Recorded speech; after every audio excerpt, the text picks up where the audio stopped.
I speak to you in an hour of crisis for our nation's economy. I believe that the challenges facing our economy could have a grave impact on every American worker, small business owner, and family if our leaders fail to act. I share the anger and frustration that many Americans feel toward reckless and corrupt mismanagement on Wall Street and in Washington.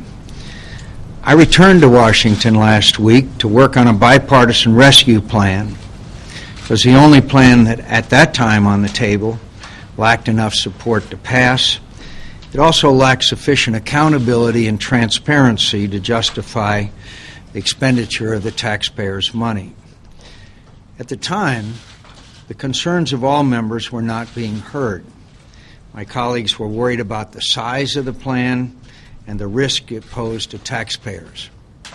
I shared those concerns and I laid out principles that I thought must be adhered to. Those principles included responsible oversight, effective transparency, added protections for the taxpayers, and a cap on excessive salaries for executives.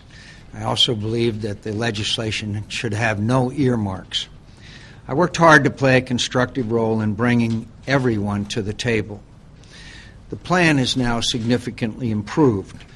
We strengthened taxpayers' protections and oversight, and the taxpayers were on the hook for less money up front. Don't get me wrong, it isn't perfect. And the fact that taxpayers could have to spend a single dollar to create stability in our economy is a decision that I do not take lightly.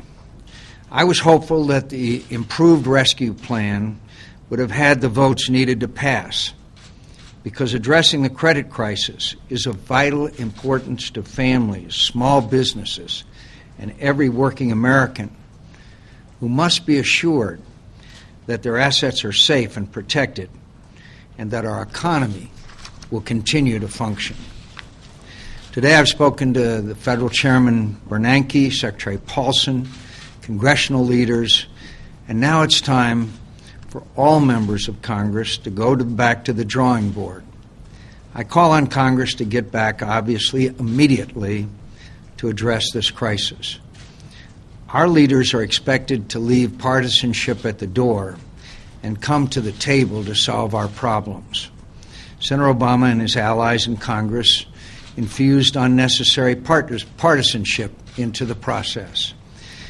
Now is not the time to fix the blame. It's time to fix the problem. I would hope that all our leaders, all of them, can put aside short-term political goals and do what's in the best interest of the American people. Thank you.